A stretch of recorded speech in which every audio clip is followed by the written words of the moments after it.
Hola, hola, ¿cómo están amigos? Muy buenas noches. Sean todos y todas bienvenidos a esta clase y este taller que hemos denominado Arqueoastronomía Ecuatorial Kitu Caranqui. Una experiencia fascinante para viajar en el tiempo, viajar al pasado y conocer justamente las prácticas de astronomía prehispánica, las cuales están plasmadas en los monumentos de las culturas ancestrales. ¿Sí? Vamos a tratar de ampliar, entender esto en contexto de esta fecha que llegará en pocos días, justamente los días del equinoccio, una fecha muy importante para la identidad de los ecuatorianos y de los ecuatoriales y que realmente, lastimosamente, los procesos sociales de los últimos años, los últimos centenios, podríamos decirlo así, eh, han distorsionado, han opacado e incluso han intentado erradicar. ¿Sí? Bueno, presentarme también. Mi nombre es Edgar Paul Proaño. Soy antropólogo visual, soy realizador, documentalista, realizador de cine, de audiovisuales, soy guía de turismo y justamente vengo a compartirles un proceso de investigaciones de ya 7, 8 años aproximadamente y poder compartirles datos claves de la arqueoastronomía ecuatorial, tanto propios como de otros autores que han aportado más que su grano de arena, ¿no? Listo. Represento también al MAEC, al Museo de Arqueoastronomía Ecuatorial, ¿sí?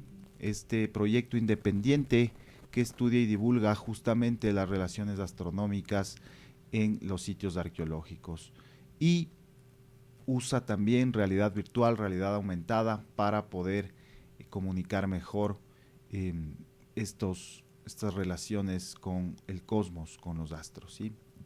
Bueno, vamos a meternos de lleno entonces en la clase, ¿sí? Vamos a empezar a hablar de qué es la arqueoastronomía ecuatorial. Para poder responder esa pregunta que la haremos en esta primera clase y en todo el taller, vamos a iniciar justamente por algo que esta semana nos ha dejado locos, nos ha dejado perplejos, ¿no?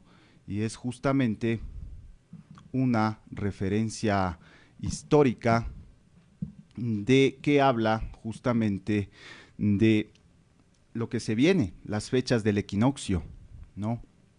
Justamente el 20 de marzo será esta fecha clave para los ecuatorianos, para los ecuatoriales, porque es importantísimo para la historia del Ecuador, ¿sí? Vamos a leerlo entonces, miren lo que dice. Primera referencia de la línea ecuatorial en 1567.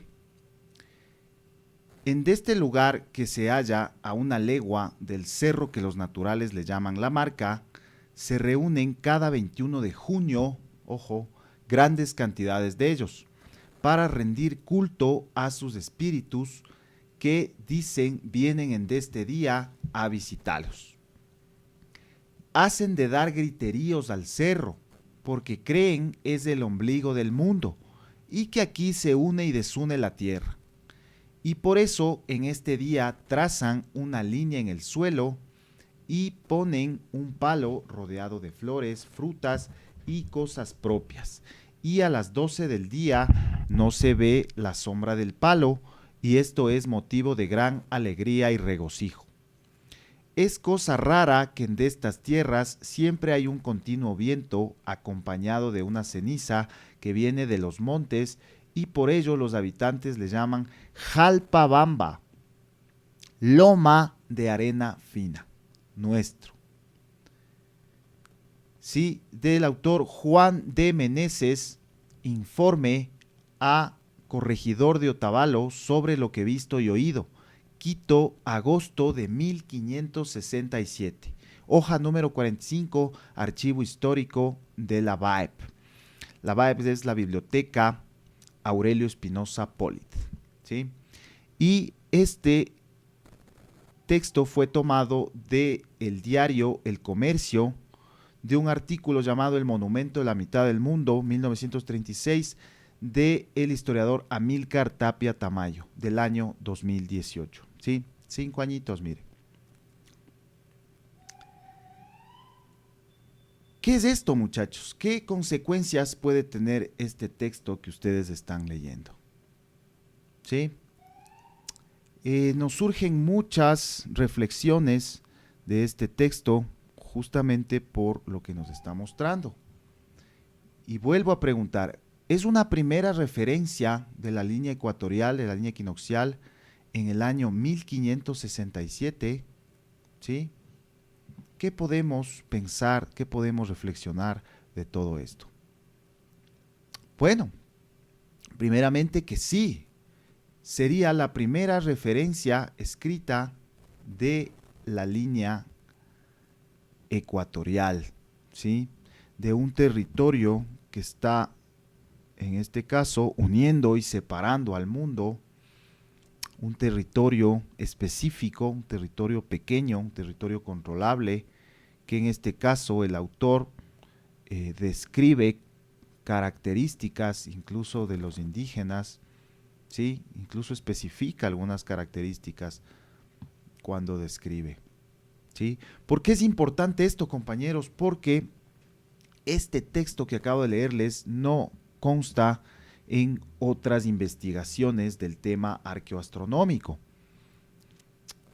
como lo son justamente algunos investigadores, autores que citamos a continuación, ¿sí?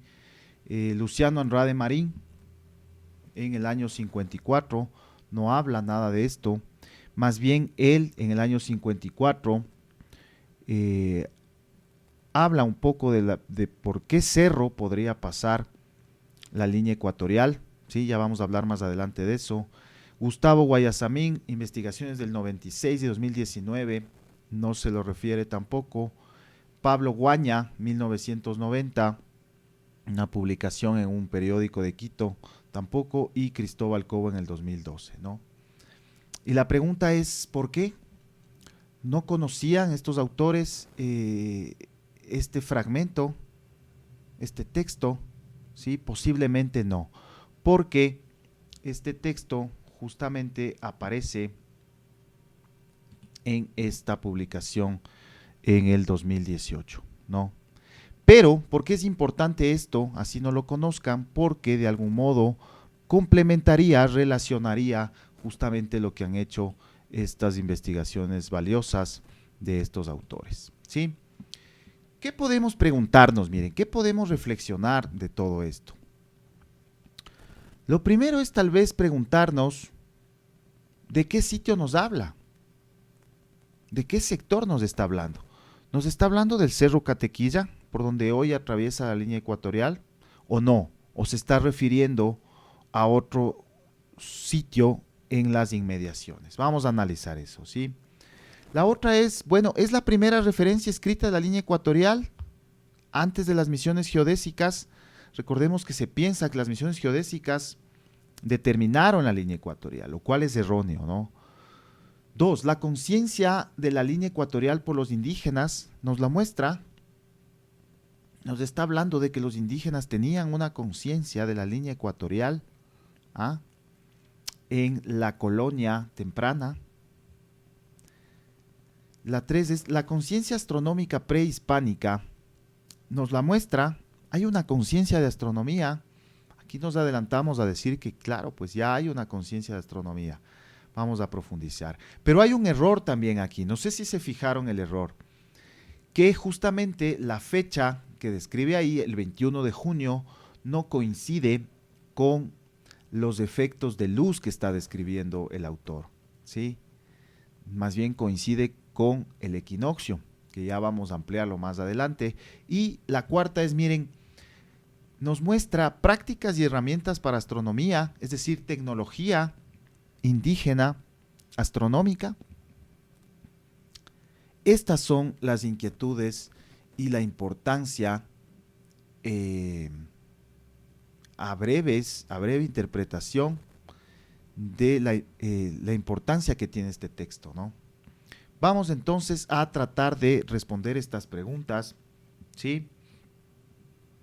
Y el principal sería: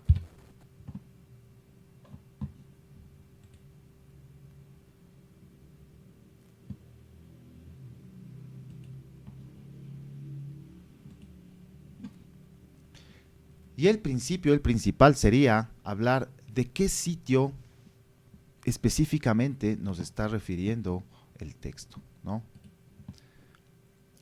Nos está hablando, amigos, tal vez del Cerro Catequilla, ¿sí? Nos está hablando de Rumicucho, nos está hablando de Providencia, nos está hablando de la llanura de San Antonio de Pichincha, ¿sí? Vamos a tratar de interpretar. Miren, veamos primero la distancia. Hablan de una distancia, miren. Una legua, decía, ¿no? ¿Dónde está? En este lugar que se halla a una legua del cerro que los naturales le llaman La Marca, mire, se reúnen cada 21 de junio grandes cantidades de ellos para rendir cultos a espíritus que dicen vienen este día a visitarlos.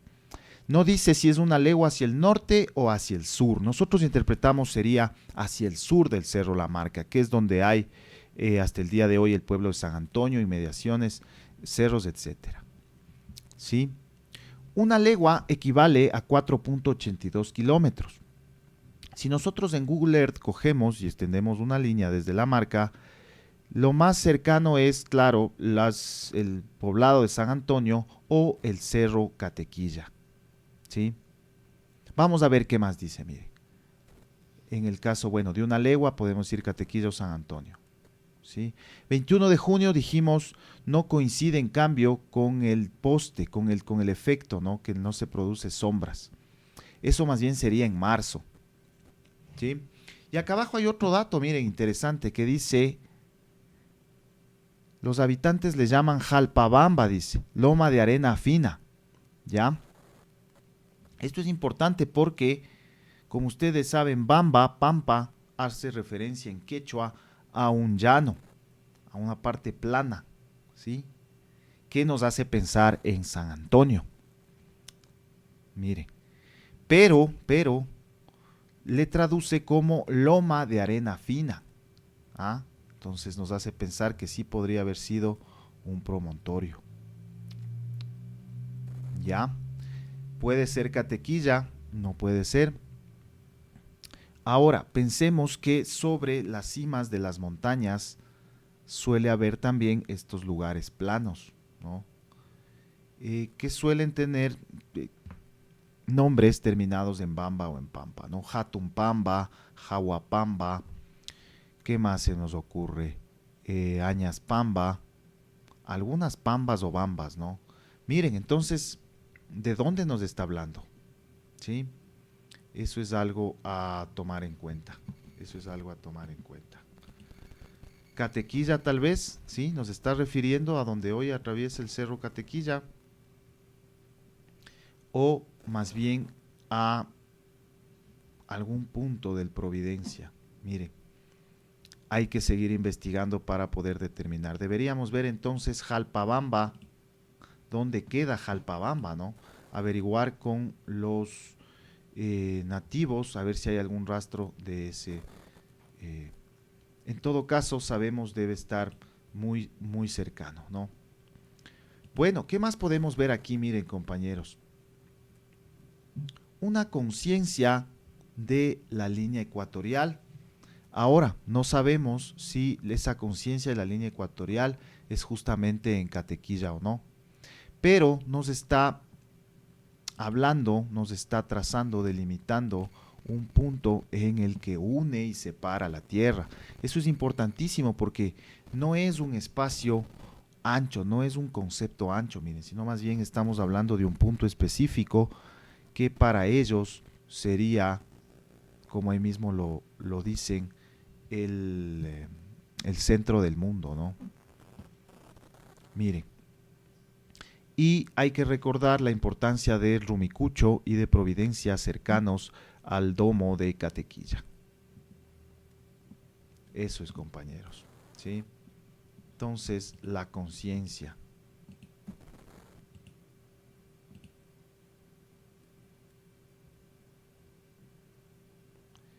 ¿Por qué es importante el tema de la conciencia de la línea ecuatorial? Porque la línea ecuatorial, podríamos decirlo, fue medida con exactitud hace muy poco tiempo, ¿sí?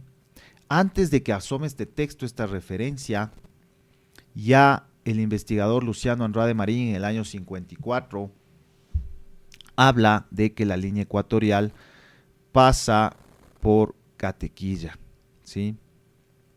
Ya menciona en su libro, en su obra, El Reino de Quito. Pero es hasta 43 años después que se logra determinar ya con tecnología satelital justamente que el cerro y el sitio arqueológico esté atravesado por la línea ecuatorial, justamente por el investigador Cristóbal Cobo, ¿no? 26 de junio del 97, dice, miren.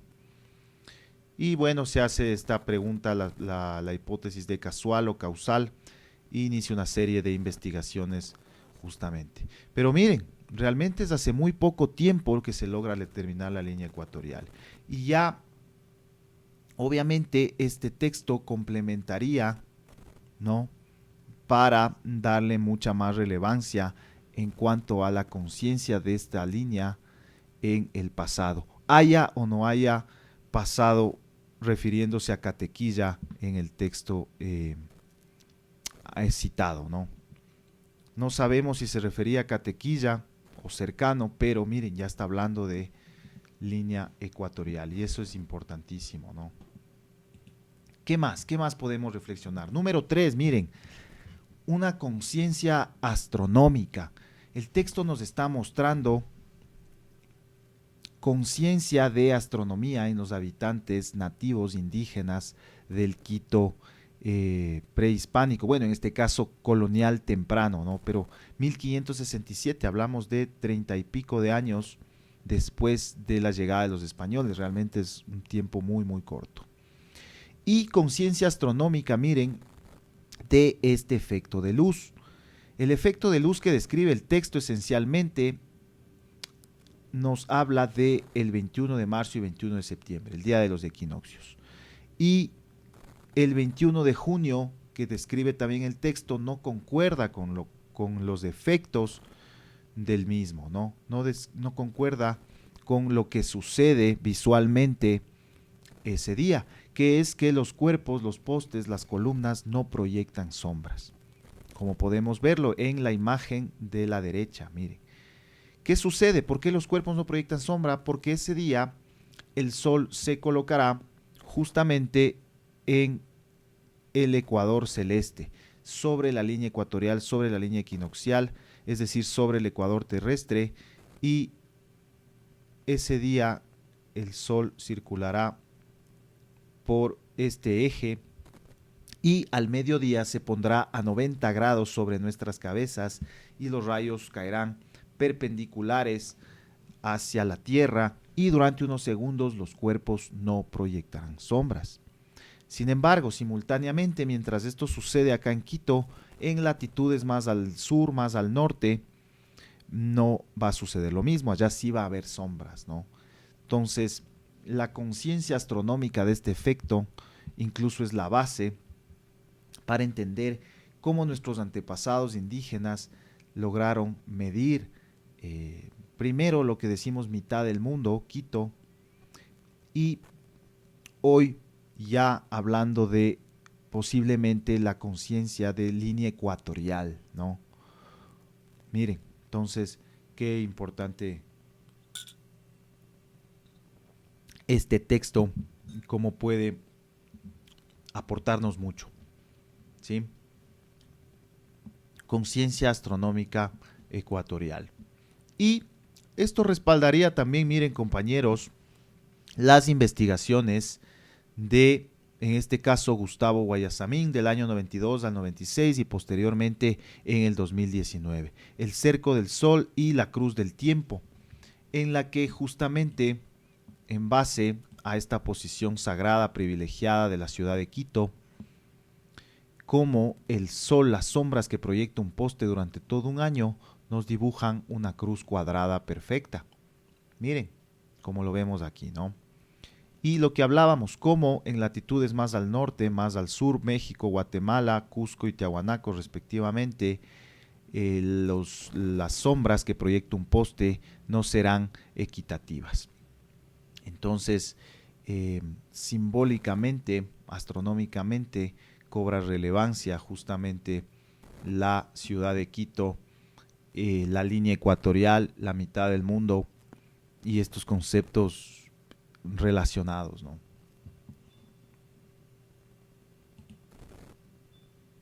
Sí, número 4, miren.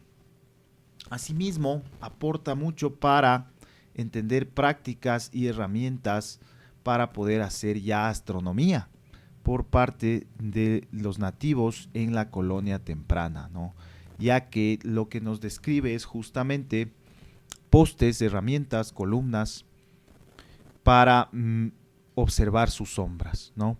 Y esto está relacionado también con otros vestigios, otros monumentos, otros gráficos, ¿sí? Relacionados justamente a este tema y a esta función en el mundo indígena prehispánico. Lo que vemos ahí, ¿no? A la izquierda vemos justamente en Catequilla el poste, como el día del equinoccio el sol se alza justamente por la cima del poste, ¿no? Y en el centro, en blanco y negro, justamente el gráfico que nos deja la misión geodésica francesa Antonio de Ulloa en el siglo XVIII, donde podemos observar un cilindro, un templo indígena en las inmediaciones de lo que sería la ciudad de Cayambe, que lo vemos abajo. Y arriba justamente el Cerro Pambamarca y los Pucarás, las fortalezas, ¿no?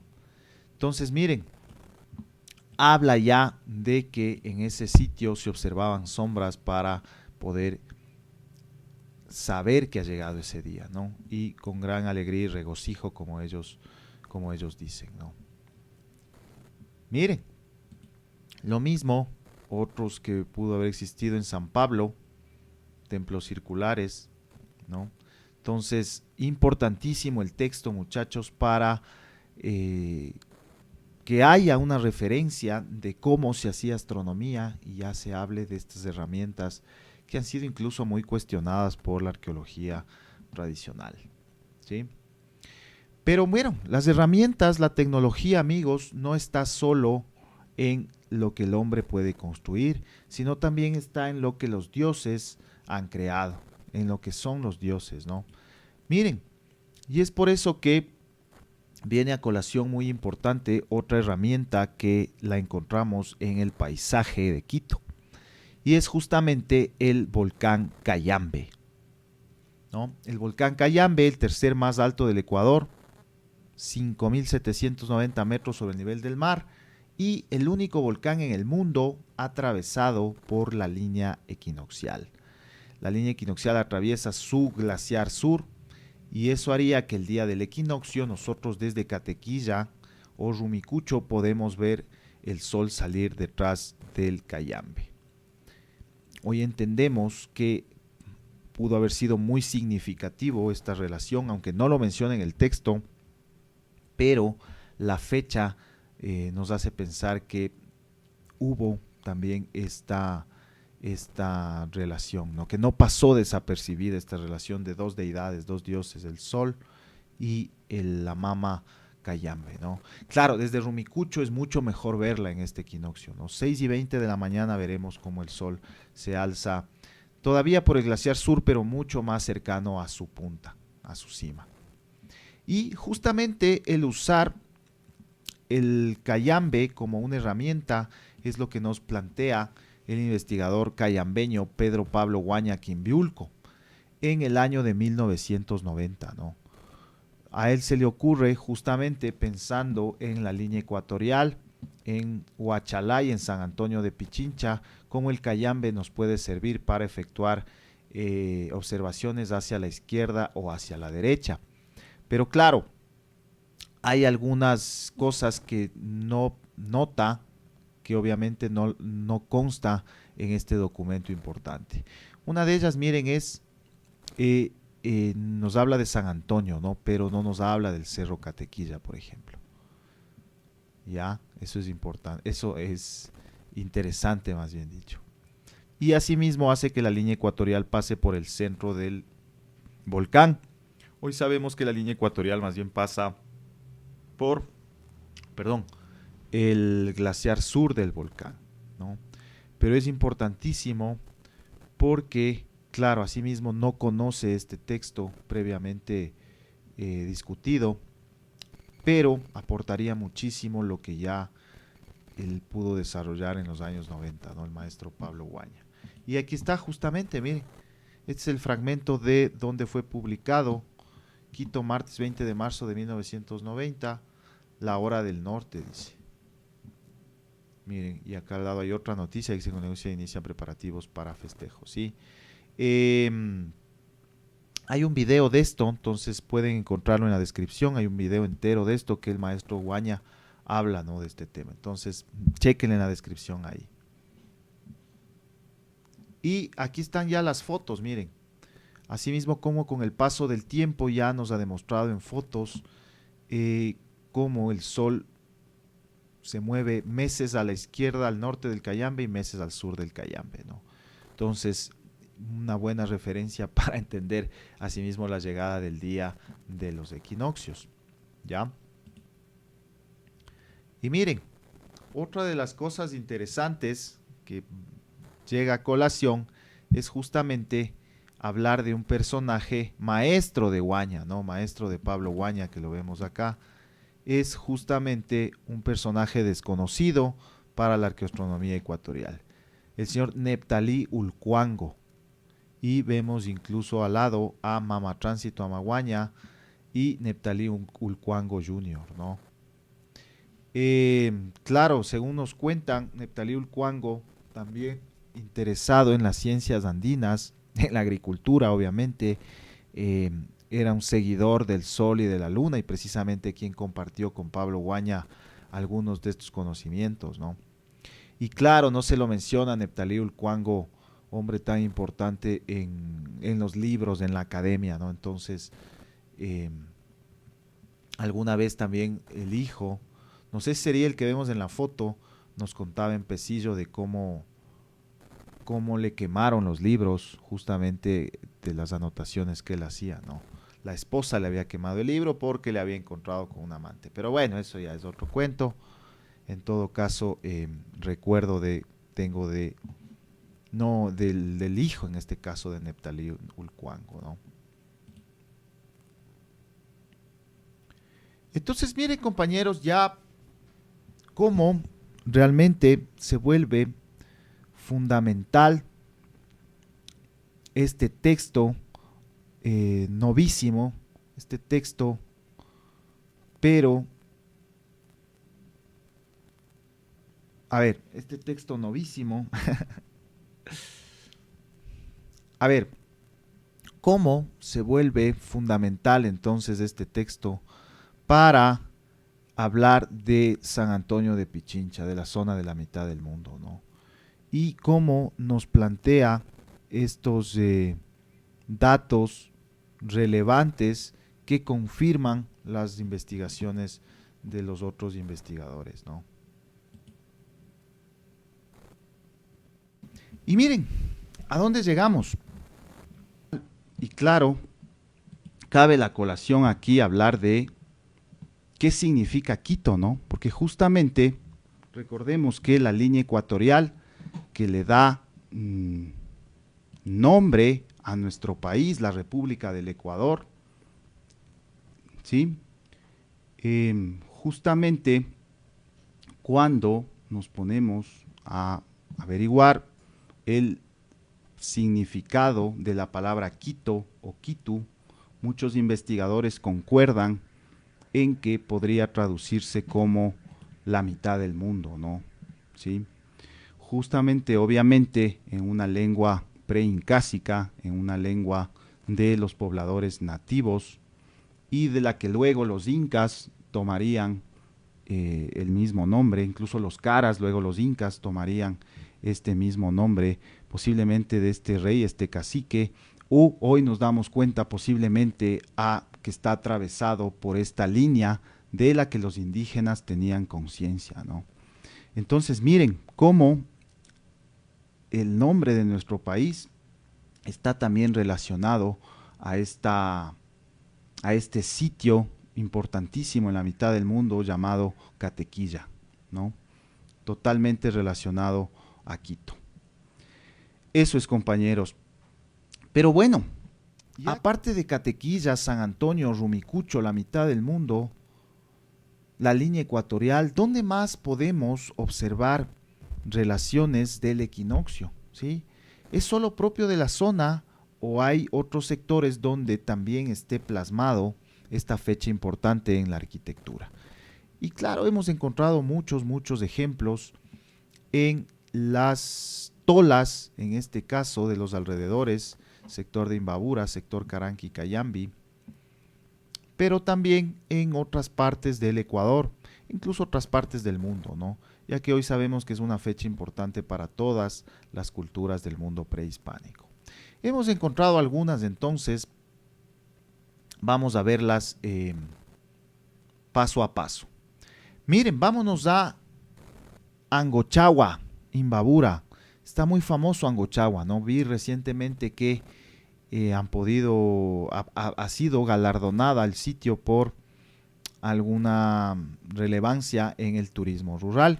Y claro, esos galardones no es de gana, es justamente porque se ha venido trabajando, estudiando el sitio desde ya, ahí sí, 7, 8 años, ¿no?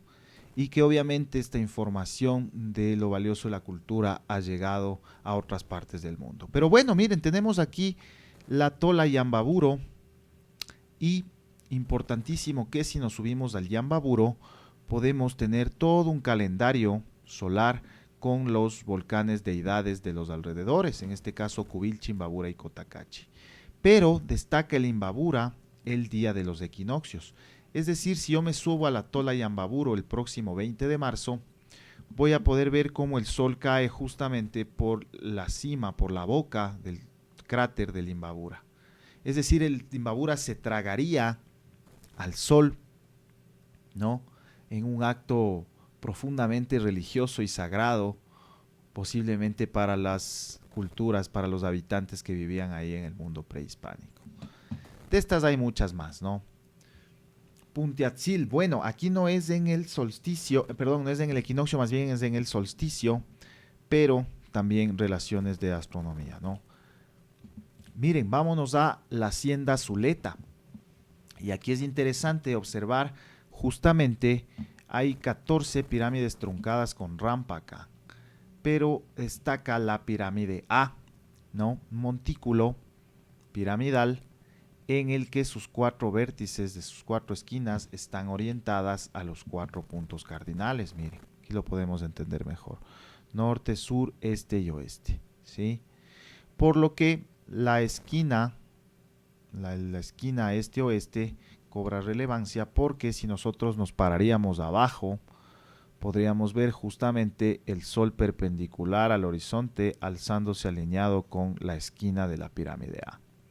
Entonces miren, tiene plasmado esta fecha importante del equinoccio en esta arquitectura Caranqui en este caso, ¿no? Cerca, volvemos a Angochagua, miren el mirador Muchanahun Rumi. Aquí también hemos podido estudiar, hemos podido detectar una relación astronómica. Muchanahun Rumi es un mirador, ¿sí?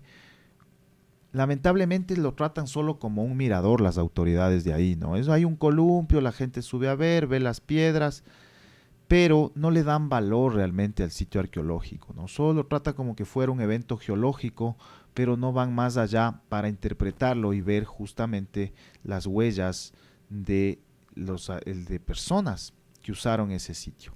Miren, en un marco de piedras vemos cómo en el equinoccio el sol cae entre el Cubilche y el Imbabura, ¿no? Miren, marcándonos también esta fecha importante en el sitio, ¿no? Ojalá le puedan dar mejor atención y no destruyan el sitio que está lleno de petroglifos, pero de petroglifos modernos, ¿no? El Brian y la Kimberly ahí amándose. Vámonos para el norte, miren, la provincia del Carchi, justamente en la comunidad de Tuquer. Esto es cercano a la Gruta de la Paz, ¿no? Recordemos esta iglesia subterránea de esta Virgen en el Carchi que reemplazó obviamente a un templo al inframundo, un templo a Lucupacha. Muy cerca de este templo a Lucupacha existe la Piedra Larga, un monolito gigante que estudiándolo, rodeándolo, explorándolo, nos damos cuenta que con las piedras conjuntas nos forman un triángulo que nos serviría para medir el equinoccio. Miren, al atardecer, ¿no? 4:30, 5 de la tarde veremos el sol caer en medio de las dos piedras largas. Miren entonces, compañeros, y llegamos a otros vestigios importantes en la zona de San Antonio, que es los discos líticos. ¿Qué son los discos líticos? Justamente enlosados de piedras en forma circular que mantienen algunas líneas, algunas piedras ordenadas que forman líneas que nos apuntan a salidas y caídas del sol en muchos de los casos, no en todos, ¿no? Y que en muchas de ellas tienen los solsticios, pero que hay también evidencias del equinoccio, ¿no? En el disco lítico de la marca. Entonces, miren, no es solo de las tolas, los pucarás, sino también de otros sitios con este uso de discos. Listo. Entonces, miren, amigos, miren todas estas relaciones que hemos venido viendo, ¿no? Todas estas relaciones entre la historia, la arqueología, la antropología, la astronomía, ¿sí? Todas esas relaciones es lo que estudia esta ciencia occidental que se la llama arqueoastronomía, ¿sí? Que es justamente cómo estos sitios antiguos, los sitios arqueológicos, podrían tener alineaciones astronómicas, ¿no? Plasmadas, implícitas en su arquitectura, ¿sí? Vamos a ampliar un poquito esto, miren. Vamos a ver el concepto de arqueoastronomía. ¿Qué dice de la arqueoastronomía? Es el estudio interdisciplinario a nivel global de la astronomía prehistórica, miren, antigua y tradicional en el marco de su contexto cultural. En este estudio pueden incluirse tanto fuentes escritas como arqueológicas, abarcando calendarios, observación directa, cultos y mitos celestes, representación simbólica de eventos, conceptos y objetos astronómicos, orientación astronómica de templos, santuarios, enterramientos y centros urbanos, cosmología tradicional y la aplicación ceremonial de tradiciones astronómicas. Miren qué amplio. Y esto es, bueno, ahí vemos el autor de esta definición. Y vamos a ver otras más sencillas, ¿ya? Miren, dicen arqueoastronomía. La arqueoastronomía es la ciencia de las estrellas y las piedras. Facilito, miren. La arqueoastronomía es la ciencia de las estrellas y las piedras. Es una ciencia interdisciplinaria entre la arquitectura, la arqueología y la astronomía, y estudia las relaciones entre los monumentos antiguos y el cielo, para comprender mejor las ideas de los arquitectos del pasado y de su mundo científico, religioso y simbólico. Miren, es entender las ideas, ¿no? Meternos en el cerebro de los arquitectos del pasado para explorar ahí su ciencia, su religión, su simbología. Y utiliza, miren, la arqueoastronomía varios métodos para descubrir evidencias de prácticas pasadas que incluyen arqueología, antropología, astronomía, estadística, probabilidad e historia. ¿Ah? Miren entonces lo valioso de esta ciencia de la arqueoastronomía. Otra, miren, dicho de una manera más sencilla, es el estudio de las orientaciones de los monumentos arqueológicos y su posible relación con diferentes cuerpos o sucesos estelares. Son famosos los ejemplos de Stonehenge en Reino Unido y las pirámides de Giza en Egipto. Pero sin embargo hay que tener en cuenta que esta disciplina suele ser estadística, dicen. Miren, la orientación de una estructura puede ser intencional o simplemente accidental. Ojo, esto es importante, ¿no? No porque sea un sitio prehispánico está necesariamente relacionado a la astronomía, ¿no? Si bien hay muchas posibilidades de que así sea, no todos están relacionados a la astronomía. Entonces, difiere, tiene que ver muchas cosas para que esto sea así. Y es lo que vamos a aprender justamente en este taller, ¿no? Miren lo que dice. Son otros ejemplos similares o información concreta de la cultura que los construyó que respalden esa hipotética orientación, solo se puede especular. De esta manera, las orientaciones de Stonehenge se respaldan con otros ejemplos de megalitismo que pueden responder también a orientaciones similares, y las pirámides de Giza, además de por su exactitud, por el conocimiento que tenemos de la astronomía egipcia. ¿Ya? ¿Ya? Esto es importantísimo. Entonces, ¿por qué pasa? ¿Por qué hay relaciones de astronomía en la zona de San Antonio? ¿Solo es de ahí? No, más bien hemos visto que en los alrededores ya empieza a convertirse en un patrón, ¿no? Entonces, por eso también no sustenta nuestra investigación, nuestras hipótesis de usos astronómicos, porque en la zona Caranqui, en la zona Cayambi, en la zona Pasto, en la Amazonía ya empiezan a aparecer patrones de prácticas de astronomía, ¿no? Muy importante eso, muchachos. Y miren, podríamos decir que la arqueoastronomía es una ciencia social, ¿sí? Se marcaría dentro de lo que llamamos astronomía cultural, ¿no? ¿Qué es la historia social de la astronomía? Es el estudio de los conocimientos astronómicos del pasado mediante uso de técnicas históricas y el soporte de documentos escritos. Miren, como el texto que tenemos. Y se divide en otras ramas, arqueoastronomía y etnoastronomía. Arqueoastronomía ya vimos, y etnoastronomía sería, pongamos un ejemplo, por ejemplo, tiene que ver con una etnia que hasta el día de hoy sobrevive, ¿no? Pongamos un ejemplo, los Shuar. Etnoastronomía Shuar sería cómo los Shuar interpretan el cielo, ¿no? Cómo es el calendario de ellos en cuanto a organizarse festivamente, agrícolamente, no sé si deben obviamente tener cierto tipo de agricultura, no el de los Andes. Y si, por ejemplo, ven en las estrellas alguna constelación, ven alguna forma animal, una forma zoomorfa, eso estudiaría la etnoastronomía, mire, para diferenciarlo un poco, ¿no? Y asimismo, miren, astronomía cultural engloba, enmarca a lo que llamamos arqueoastronomía, etnoastronomía y socioastronomía, ¿sí? Esta socioastronomía, sí, les dejo ahí de deber, de tarea, para que lo investiguen. Pasemos. Entonces, miren, compañeros, lo que sucede en la mitad del mundo, lo que sucede en Ecuador, no es único de las culturas andinas. Es más bien un fenómeno mundial. Todas las culturas del mundo antiguo tienen monumentos relacionados a las estrellas. Es lógico porque lo aplicaban a la agricultura, actividad más importante hasta el día de hoy en el planeta Tierra, ¿no? Y como veremos en las siguientes clases del taller, es en Stonehenge donde nace la ciencia de la arqueoastronomía como ciencia occidental, podríamos llamarlo así.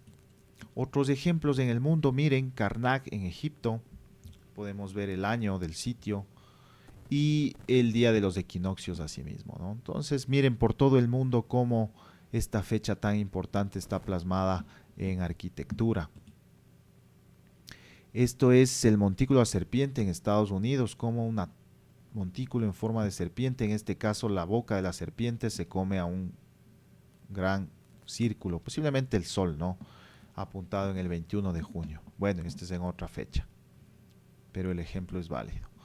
Y asimismo, cercano a Ecuador, miren, Chanquillo, en el vecino país de Perú. Este es un observatorio astronómico en el desierto. Recordemos que en el desierto no hay montañas como en la zona andina. Y aquí los habitantes de Chanquillo han creado, miren, un horizonte artificial, un horizonte dentado, el cual les permite justamente medir las fechas usando el sol, ¿no? Entonces, es un fenómeno que se repite por toda América y por todo el mundo. Continuemos. Entonces, como ya veníamos diciendo, concluimos en que obviamente el hombre usa el cielo para poder contar el tiempo y también orientarse, ¿no? Esa misma curiosidad del día, la noche, el sol, una estrellas, cuerpos celestes llevó a la conclusión de que los cuerpos celestes parecen moverse de forma regular y ese movimiento de los cuerpos celestes fue plasmado en esta arquitectura. En síntesis, ¿qué podemos entonces concluir, compañeros, de esta experiencia antes de pasar a otra pregunta clave y finalizar la clase? Es que debemos entender el cielo como una categoría social y claro, eso implica concebir a él mismo como un ente, no como un ente abstracto, ¿no? Sino más bien como el resultado de una construcción cultural que participa activamente en la vida social, ¿no? Para reproducir valores, normas, ideales y categorías socioculturales. Y en ese contexto, los cuerpos celestes y algunos fenómenos meteorológicos, al igual que las montañas, se convierten en agentes o actores sociales que, mediante actuación, marcan, negocian estatus, rango, clase, edad, género, como parte de un campo o espacio social, ¿no? Es decir, el cielo y las montañas como un punto de interactividad humana.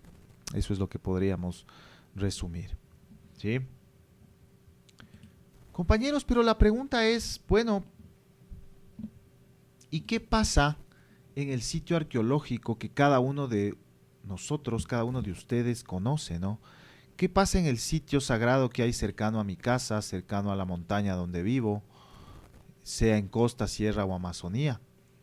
¿Cómo podemos saber si estos sitios tienen alineaciones astronómicas, tienen alineaciones con el Sol, la Luna, las estrellas? Es justamente lo que vamos a poder ver, compañeros, en las siguientes clases de este taller. Para poder aprender a detectar estos efectos de luz, estas relaciones astronómicas, vamos a aprender a usar software muy importante para este mismo fin. Como lo es en este caso el software libre Google Earth Pro, que lo vamos a poder descargar a nuestras computadoras para poder usarlo libremente, ¿no?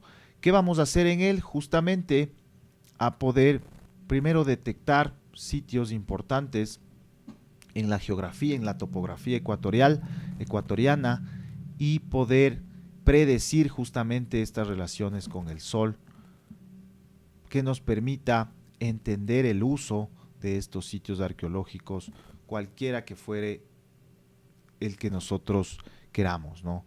Sea un pucará, una tola, incluso una iglesia colonial suele tener, sea una tola, una iglesia,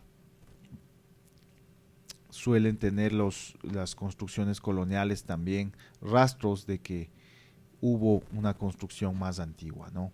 Y aparte del software, el Google Earth Pro, vamos a poder también usar algunas aplicaciones de realidad virtual y realidad aumentada, que en este caso nos permitirá usar a nuestra cámara de nuestro celular como un dispositivo de proyección, como un dispositivo de predicción de eventos astronómicos solares lunares, como podemos verlo en su pantalla, ¿sí?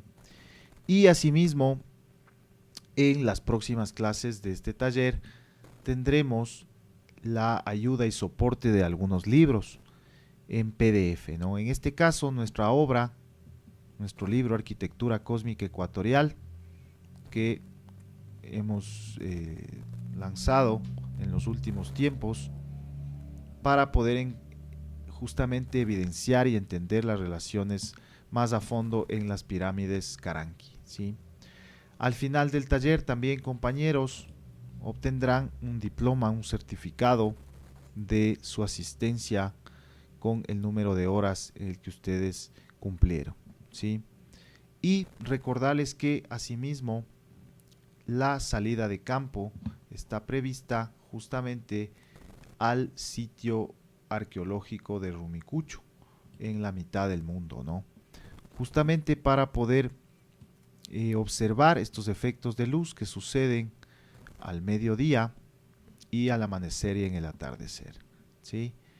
Este taller dura de lunes a jueves y la salida de campo es el día domingo, ¿sí?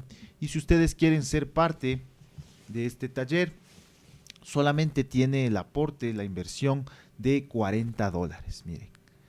Un precio súper simbólico que nos permitirá adentrarnos mucho más a fondo a entender el pensamiento de nuestros antepasados en el Quito antiguo. $40 público en general y $30 preferencial para estudiantes, pueblos y nacionalidades indígenas nativas del Ecuador, ¿sí? Les dejamos igual nuestros datos si quieren comunicarse con nosotros para más información y para poder hacer esta transferencia, ¿sí? Si alguien no puede asistir en el horario establecido al taller, tenemos también un taller con clases pregrabadas en las que pueden ustedes acceder las veces que ustedes deseen, ¿sí? Tenemos aquí un poco lo que incluye, los temas que incluyen cada una de las 4 clases del taller Arqueoastronomía Ecuatorial, ¿sí? Bueno, compañeros, estamos entonces llegando al fin de esta clase, pero quiero dejarles con una conclusión, ¿sí? Y con una nueva pregunta para seguir investigando a futuro. La pregunta es, el texto de 1567 nos está hablando de Catequilla, nos está hablando de la línea ecuatorial en Catequilla, por donde atraviesa hoy. Esa es la otra pregunta. Y la otra pregunta es, ¿cómo los indígenas pudieron medir la línea ecuatorial? ¿Sí? ¿Cómo pudieron ser específicos en este territorio tan pequeño, en esta línea, en este punto que une y divide al mundo al mismo tiempo, ¿no? ¿Por qué les digo esto? Porque tomemos en cuenta que el 21 de marzo y 21 de septiembre el efecto del poste sin sombra no es solo de la línea ecuatorial, sino que abarca una franja de al menos 50 kilómetros al sur, 50 kilómetros al norte, una franja de 100 kilómetros donde sucede este efecto. Lo hemos podido comprobar con nuestros propios ojos en latitudes más al norte como Ibarra y alrededores, donde todavía podemos observar la sombra cero, pero que sabemos llegando al Carchi y más al norte ya iría apareciendo una pequeña sombra, ¿sí? Miren entonces, la pregunta es esa, ¿cómo, si este efecto de luz sucede en una franja de 100 kilómetros, cómo nuestros antepasados midieron la línea ecuatorial en algún punto de San Antonio de Pichincha? Listo, amigos, entonces miren, esa es la pregunta, esa es la inquietud que quiero dejarles y que nosotros mismos haremos lo posible por responderle en los siguientes videos y en las siguientes clases, ¿sí? Agradecerles su presencia y si tienen alguna duda, alguna pregunta, por favor déjennosla saber en los comentarios y darle like, darle un suscribirse, darle a la campanita para que les notifique y compartan esta información porque debe haber muchas personas que deben estarla buscando y que estoy seguro les ayudará en su vida estudiantil, en su vida laboral e incluso en su vida diaria, ¿sí? Mi nombre es Edgar Paul Proaño, gracias por ver el video. Pertenezco al Museo de Arqueoastronomía Ecuatorial y nos estamos viendo, ¿sí? Chao, chao. Saludos.